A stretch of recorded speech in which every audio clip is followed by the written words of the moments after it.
گھریلو اور ازدواجی زندگی کو کامیاب بنانے میں سب سے بڑا کردار گھر کے سربراہ کا ہوتا ہے۔ جب تک گھر کے تمام افراد میں سے کسی ایک فرد کو گھر کا سربراہ، گھر کا امیر نہیں مقرر کیا جائے گا، تب تک گھر کا نظام درہم برہم رہے گا، جس کی وجہ سے گھر میں سکون اور اصول و ضوابط نہیں بن پائیں گے۔ دین اسلام نے قوامیت اور سربراہی کا مقام شوہر کو عطا کیا ہے، لیکن افسوس کہ آج کے معاشرے میں، خاص طور پہ ہمارے معاشرے میں، شوہر اس مقام کو سمجھنے کی بجائے اس سے ناجائز فائدہ اٹھاتے ہیں، بیوی کی حق تلفی کرتے ہیں، بیوی کے حقوق کو پورا نہیں کرتے، ان پہ ناجائز جبر اور ذہنی اور جسمانی طور پہ ان کو ٹارچر کرتے ہیں، جس کی وجہ سے گھر کا سکون برباد ہوتا ہے۔ اور آج کل ہمارے معاشرے میں بہت زیادہ طلاقیں ہو رہی ہیں۔ اس کی بڑی وجہ یہی ہے کہ جو گھر کا سربراہ متعین کیا جاتا ہے، اسی کو نہیں پتا کہ اس نے اپنے گھر کو لے کے کیسے چلنا ہے۔ اس کی مثال بالکل ایسے ہے جیسے کسی گاڑی کا ڈرائیور ہو اور اس ڈرائیور کو یہی نہ پتا ہو کہ اس نے گاڑی کو ڈرائیو کیسے کرنا ہے، تو وہ سارے مسافروں کی زندگی داؤ پہ لگی ہوتی ہے۔ اسی طرح ایک شوہر کی مثال ہے کہ اگر وہ صحیح تربیت یافتہ نہیں ہوگا، اگر اس کے اندر اچھی صفات پیدا نہیں ہوں گی اور وہ خود کو بہتر بنانے کی کوشش نہیں کرے گا، اس کے اندر اسلامی تعلیمات کی کمی ہوگی، تو یقیناً وہ اپنے ساتھ ساتھ اپنے خاندان اور اپنے گھر، اپنی اولاد، اپنی بیوی سب کو لے ڈوبے گا اور پورے خاندان کو تباہ و برباد کر دے گا۔ اور آج کل زیادہ تر طلاقیں جو ہو رہی ہیں وہ اسی وجہ سے ہو رہی ہیں کہ مرد جو ہیں ان کو اپنے گھر کو لے کے چلنا ہی نہیں آتا، ان کو یہی نہیں پتا کہ ہم جس گاڑی کو ڈرائیو کر رہے ہیں، ہم نے اس گاڑی کو ڈرائیو کیسے کرنا ہے اور اس کو کہاں لے کے جانا ہے۔ نبی پاک صلی اللہ علیہ وآلہ وسلم کی گھریلو زندگی، آپ کی ازدواجی زندگی ہمارے لیے بہترین مثال ہے۔ اگر کوئی انسان صرف سیرت نبی صلی اللہ علیہ وآلہ وسلم کا اچھے طریقے سے مطالعہ کرتا ہے اور وہ یہ جانتا ہے کہ زندگی گزارنے کے کیا اصول آپ نے اپنائے، آپ نے کس طرح سے بتایا کہ گھریلو زندگی میں ایک مرد کی حیثیت کیا ہے اور ایک مرد کا رویہ، اس کی صفات کیا ہونی چاہیے، اس کو کتنا ہمبل ہونا چاہیے، کتنا صابر ہونا چاہیے اور کتنا درگزر کرنے والا ہونا چاہیے، یہ تمام باتیں ہمیں آقا علیہ الصلوۃ والسلام کی سیرت پڑھنے کے بعد معلوم ہوتی ہیں۔ اور یقیناً آقا علیہ الصلوۃ والسلام کی ذات پاک ایسی ہے کہ جو کوئی بھی آپ کی ذات کے بارے میں کوئی نئی بات جانتا ہے جو اس کو پہلے نہیں معلوم، تو یقیناً وہ اس پر عمل کرنے کی کوشش کرتا ہے۔ بینگ اے مسلم، آج کل افسوس زد افسوس کہ ہماری جنریشن کو یہ نہیں پتا کہ گھریلو زندگی کیسے گزاری جاتی ہے، آپس کے معاملات کو کیسے آقا علیہ الصلوۃ والسلام نے طے فرمایا۔ ان تمام باتوں سے ہم سب ناآشنا ہیں، جس کی وجہ سے ہمیں کوئی بھی مسائل پیش آئیں تو ہم اپنے آپے سے باہر ہو جاتے ہیں، ہم صبر کا دامن چھوڑ دیتے ہیں اور بات ایک دوسرے کو چھوڑنے تک آ جاتی ہے۔ آج میں انہی مسائل پہ روشنی ڈالتے ہوئے آقا علیہ الصلوۃ والسلام کی سیرت کے کچھ پہلوؤں کو اجاگر کروں گی، جس سے ہمیں پتہ چلے گا کہ بہترین شوہر کیسا ہونا چاہیے، بہترین شوہر کا کردار کیسا ہونا چاہیے اور گھر کو کیسے پرسکون بنایا جا سکتا ہے۔ نبی پاک صلی اللہ علیہ وآلہ وسلم نے فرمایا، خیرکم خیرکم لأہلہ وأنا خیرکم لأہلی، تم میں سے بہترین شخص وہ ہے جو اپنے اہل و عیال کے لیے اچھا ہو، اور میں تم میں سے سب سے بہترین ہوں، سب سے اچھا ہوں، کیونکہ میں اپنے اہل و عیال کے لیے اچھا ہوں۔ تم میں سے بہترین شخص وہ ہے جو اپنے اہل و عیال کے لیے اچھا ہو۔ آقا علیہ الصلوۃ والسلام نے فرمایا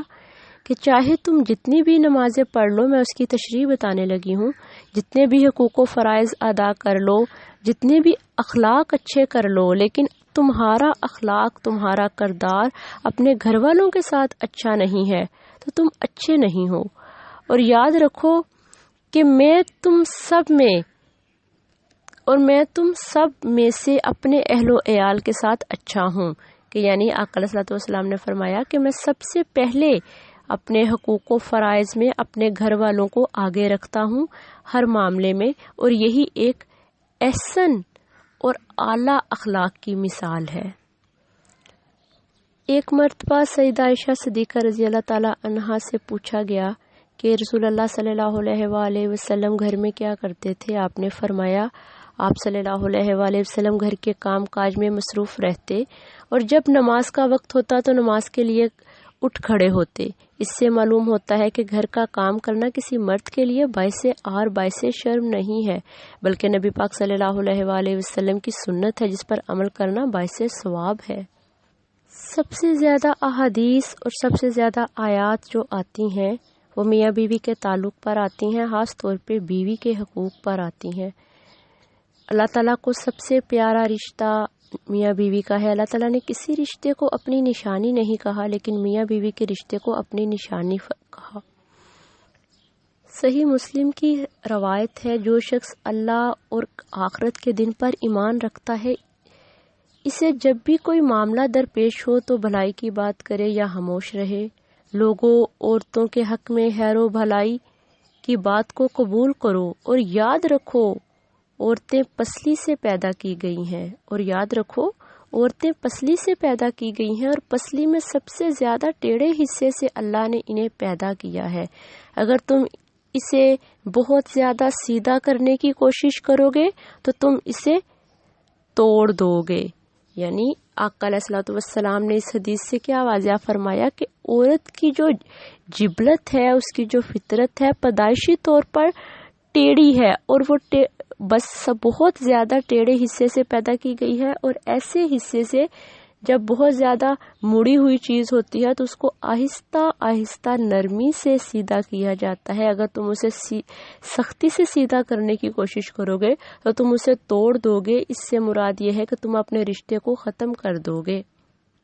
پھر ایک اور حدیث میں فرمایا کہ کامل ایمان والا شخص ہے وہ جو اپنی بیوی کے ساتھ بہترین سلوک کرتا ہے، یعنی اپنی بیوی سے حسن سلوک کرنے والا کامل مومن ہے۔ بیوی کو عزت دینا، اس کو محبت دینا، یہ ہماری اسلامی تعلیمات میں ہے۔ ایک اور مقام پر آقا علیہ الصلوۃ والسلام نے فرمایا شریف آدمی بیوی کو عزت دیتا ہے، اور لئیم اور کمینہ آدمی، عربی میں کمینے کو لئیم کہا جاتا ہے، تو آپ نے فرمایا اور کمینہ آدمی بیوی کو ذلیل کرتا ہے۔ یہاں تک کہ آقا علیہ الصلوۃ والسلام نے ایسے مرد کے لیے جو اپنی بیوی کو ذلیل و رسوا کرتا ہے کے لیے کمینے کا لفظ استعمال کیا، اور پھر فرمایا کہ میں کمینہ بن کے نہیں رہنا چاہتا، میں شریف بن کے رہنا چاہتا ہوں، یعنی میں اپنی بیویوں کو عزت و مقام و محبت دینا چاہتا ہوں۔ یہ ہمارے لیے تربیت ہے کہ ہم نے اپنے گھر کو کیسے چلانا ہے، ہم نے اپنی بیویوں کے ساتھ کیسے اچھا سلوک کرنا ہے، اور یہ کہ بیوی کی باتوں پہ درگزر کرنا،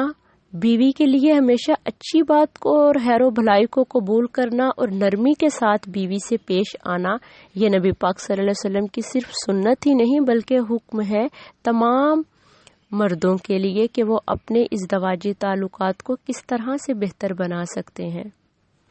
نبی پاک صلی اللہ علیہ وآلہ وسلم اس قدر خوبصورت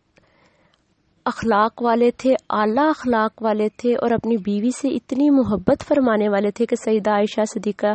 جب چھوٹی تھیں تو وہ اکثر بچوں کے ساتھ کھیلا کرتی تھی،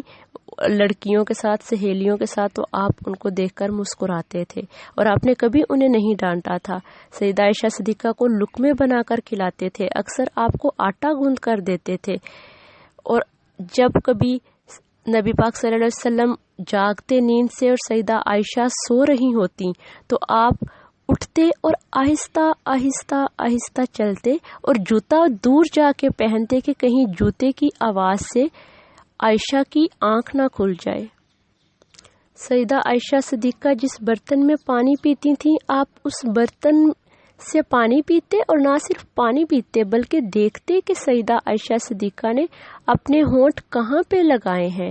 پیالے پہ جس جگہ پہ آپ کے ہونٹ ہوتے، نبی پاک صلی اللہ علیہ وسلم بھی اسی جگہ پر اپنے ہونٹ لگا کے پانی پیتے۔ اسی طرح عرب کے لوگوں میں بڑی بڑی بوٹیاں بنائی جاتی ہیں، ابھی بھی بنائی جاتی ہیں، عربی کھانوں میں بہت بڑی بڑی ثابت بوٹیاں پکا لیتے ہیں وہ لوگ، تو تب بھی ایسا ہی تھا۔ تو سیدہ عائشہ صدیقہ جب کھانا کھاتی تو آپ ایک بوٹی پکڑتی اور اس کو نوش فرماتی، جہاں جہاں سے آپ اس کو کاٹتی دانتوں کے ساتھ، آقا علیہ الصلوۃ والسلام اسی بوٹی کو پکڑ کے وہیں سے انہیں دکھا کے اور لوگوں کو دکھا کے، یعنی کہ یہاں سے عائشہ آپ نے کھایا، اور پھر آپ وہیں پہ اپنے دانت گاڑ کے اس کو کھاتے تھے۔ یہ محبت کا اظہار تھا اپنی بیوی کے ساتھ، اور صرف یہ محبت کا اظہار نہیں تھا بلکہ یہ ایک تربیت ہے، ایک لیسن ہے پوری امت کے لیے اس میں، تاکہ آنے والے لوگوں کو پتہ ہو کہ انہوں نے بیوی سے محبت کس طرح سے کرنی ہے، اور کس طرح آقا علیہ الصلوۃ والسلام نے ہمیں لیسن دیا عملی طور پر کر کے کہ ہم نے اپنے گھروں میں کس طرح سے امن لانا ہے اور اپنی بیویوں کو محبت اور نرمی سے لے کے چلنا ہے۔ عرب کے لوگوں میں بیوی سے محبت کرنا عیب سمجھا جاتا تھا، اور اس کا اظہار کرنا بہت برا خیال کیا جاتا تھا، جیسا کہ ابھی ہمارے ہاں بھی ہے۔ کوئی شخص اپنی بیوی سے محبت کا اظہار کرے یا اس کی کیئر کرے، گھر کے کاموں میں اس کا ہاتھ بٹائے تو کہا جاتا ہے کہ یہ بیوی کے نیچے لگا ہوا ہے، یہ رن مرید ہے۔ لیکن آقا علیہ الصلوۃ والسلام نے بتایا کہ زندگی گزارنے کے اصول کیا ہیں۔ ہر چیز کو منفی لینا عقل مندی نہیں ہے بلکہ جہالت ہے۔ ایک مرتبہ مجلس میں سب صحابہ کرام موجود تھے، تو ایک صحابی عمر بن عاص نے پوچھا، یا رسول اللہ، آپ کو سب سے زیادہ کس سے پیار ہے؟ جیسے کہ کسی بڑی شخصیت سے اکثر بچے سوال پوچھتے ہیں، ایسے ہی عمر بن عاص نے پوچھا، تو نبی پاک نے جواب فرمایا عائشہ سے۔ سب صحابہ کرام ایک دم سے گھبرا گئے، حیرت میں پڑ گئے کہ یا رسول اللہ، آپ نے یہ کیا فرما دیا؟ کیونکہ عرب میں تو بیوی کے ساتھ محبت کرنا عیب تصور کیا جاتا تھا، اس مرد کو، اس شوہر کو اچھا خیال نہیں کیا جاتا تھا۔ عمر بن عاص گھبرا گئے اور انہوں نے تھوڑی وضاحت کرنا چاہی اور پوچھا کہ یا رسول اللہ، میرا مطلب ہے مردوں میں کس سے؟ کہ آپ شاید میری بات نہیں سمجھ پائے۔ انہوں نے فوراً سے کہا کہ میرا مطلب ہے مردوں میں کس سے آپ کو پیار ہے؟ تو آپ نے بہت پیارا جواب دیا۔ آپ نے یہ نہیں فرمایا کہ ابو بکر سے یا میرے دوست ابو بکر سے، آپ نے پھر اپنی بیوی ہی کا حوالہ دیا اور فرمایا عائشہ کے باپ سے، عائشہ کے باپ سے۔ یہ نہیں فرمایا کہ ابو بکر سے، حالانکہ عائشہ کا تعلق تو نبی پاک صلی اللہ علیہ وسلم سے بعد میں بن رہا ہے۔ ابو بکر صدیق رضی اللہ تعالیٰ عنہ تو ان کے بچپن کے دوست ہیں، لیکن پھر اپنی پیاری بیوی ہی کا حوالہ دے کے فرما رہے ہیں کہ عائشہ کے باپ سے مجھے محبت ہے۔ اس میں لیسن ہے کہ بیوی سے محبت کا اظہار کہیں بھی کیا جا سکتا ہے اور ہر وقت کیا جا سکتا ہے، دوستوں کے مجمع میں، صحابہ کرام کے مجمع میں، اور اپنے شاگردوں کے مجمع میں۔ آپ باہر، گھر سے باہر بھی اپنی بیوی کا اظہار کریں، اور نہ صرف بیوی کا اظہار بلکہ بیوی کے رشتہ داروں سے بھی محبت کا اظہار کرنا برا خیال نہیں سمجھا جاتا۔ اس میں ہم سب کے لیے ایک میسج ہے۔ جب نبی پاک صلی اللہ علیہ وسلم دنیا سے رخصت ہونے لگے تو حضرت جبرائیل علیہ السلام حاضر ہوتے ہیں اور عرض کرتے ہیں ہاتھ باندھ کے کہ یا رسول اللہ، کیا مجھے آپ کی روح قبض کرنے کی اجازت ہے؟ اس وقت آپ سیدہ عائشہ کے سینے پر سر رکھ کے آرام فرما رہے تھے۔ آپ نے یہ نہیں فرمایا کہ نہیں، ابھی آپ چلے جائیں، میں نماز پڑھ لوں، یا میں حالت نماز میں ہوں گا، یا میں وضو کر لوں، پھر آپ مجھے لے کے جائیے گا اس دنیا سے، رخصت میری روح کو قبض کیجیے گا۔ بلکہ آپ نے فرمایا کہ اس سے خوبصورت وقت تو کوئی نہیں، مسکرا کے، کیونکہ اس وقت میں عائشہ کے قریب ہوں اور اسی وقت میری روح قبض کر لی جائے۔ یہ آپ سے بیوی کی محبت کا اظہار ہے کہ ہمیں اپنی بیویوں سے کس طرح محبت کرنی چاہیے، ان کو کیا اہمیت دینی چاہیے۔ اسی طرح سفر سے واپسی پر صحابہ کرام آ رہے تھے اور نبی پاک صلی اللہ علیہ وسلم نے تمام صحابہ کرام سے عرض کی کہ آگے چلو، سب آگے چلے گئے، یہاں تک کہ پیچھے صرف نبی پاک اور سیدہ عائشہ صدیقہ رہ گئیں۔ تو آپ نے فرمایا عائشہ دوڑ لگائیں۔ اب ایسی باتیں عام طور پہ بیویاں کرتی ہیں، شوہر نہیں کرتے۔ یہی خیال کیا جاتا ہے کہ شوہر گھر آ جائے تو بیوی ڈر جاتی ہے، سہم جاتی ہے، وہ ہنسنا بھول جاتی ہے، وہ کوئی مذاق نہیں کر سکتی، وہ کوئی شرارت نہیں کر سکتی، بلکہ وہ بچوں کو بھی منع کرتی ہے کہ تمہارا باپ آ گیا ہے، کھیلنا چھوڑ دو، سارے سیریس ہو کے بیٹھ جاؤ کیونکہ گھر میں باپ آ گیا ہے۔ اور خود بھی اس نے سارا ٹائم سیریس رہنا ہے کیونکہ گھر میں باپ آ گیا ہے۔ لیکن آپ نے فرمایا کہ زندگی میں نیچرل لائف کو ہم کیسے بنا سکتے ہیں۔ آپ نے فرمایا عائشہ دوڑ لگائیں۔ کتنی خوبصورت بات ہے کہ نبی پاک صلی اللہ علیہ وسلم امام الانبیاء، وجہ تخلیق کائنات، حبیب اللہ، اور فرما رہے ہیں اپنی بیوی سے کہ ہم دوڑ لگائیں۔ اب عام طور پہ جو ہمارے معاشرے میں دیکھا جاتا ہے، اگر کوئی کسی چھوٹے سے عہدے پر بھی ہو تو وہ گھر آ کے اس کا غصہ ہی نہیں اترتا کیونکہ وہ بہت بڑا افسر ہے جی، اس کے لیے تو اتنا ٹائم ہی نہیں ہے وہ اپنے گھر والوں کو ٹائم دے، وہ گھر والوں کے ساتھ ہنسے بولے، ان کے پرابلم سنے، ان کے دکھ سکھ میں شریک ہو، ان کے ساتھ نارمل لائف گزارے۔ اور دیکھیں کیا میسج مل رہا ہے سیرت نبوی سے، کیا لیسن ہے ہمارے لیے کہ آپ کچھ بھی ہیں، آپ کے لیے سب سے پہلے ایک خوبصورت زندگی پیدا کرنا ہے اپنے لیے اور اپنے گھر والوں کے لیے، اور زندگی کو آسان بنانا ہے اور اپنے گھر والوں کو بھی زندگی کی آسانیاں دینی ہے، زندگی کی خوشیاں دینی ہے۔ تو سیدہ عائشہ صدیقہ آگے نکل گئیں دوڑ میں اور نبی پاک صلی اللہ علیہ وسلم پیچھے رہ گئے، اور آپ مسکرانے لگے، یعنی آپ نے اس چیز کو انجوائے کیا۔ پھر کئی سال بعد